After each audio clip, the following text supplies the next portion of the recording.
Hey, so I had a buyer ask me a great question today, and the question was, should I write a letter to the seller telling them how much I love the house and how, we can see, living there and what I love about the neighborhood and whatnot, and whether or not I thought that was a good idea.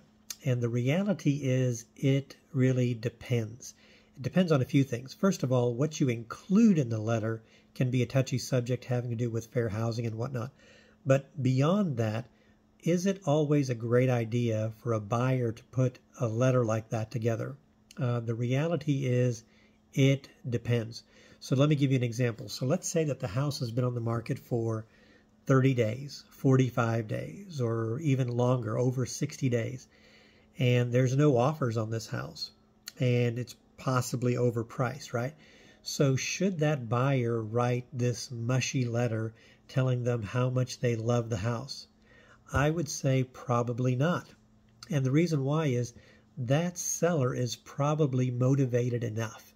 They're probably motivated enough to accept the offer, depending on what you offer. Obviously, if you come in way too aggressive, they're probably not going to be interested.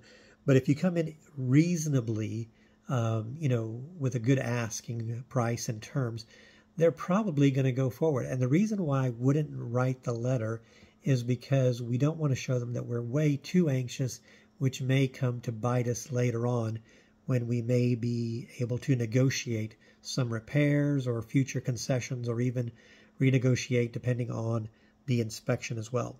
So the other side of the coin is, when should you write a letter? Well, on the other side of the coin is if the house has only been on the market for a couple of days and they have a lot of other interested parties in the house, and maybe they're in multiple offers. That's when a mushy letter or a letter to the seller might be a good idea. Once again, there's rules around it we can help you with.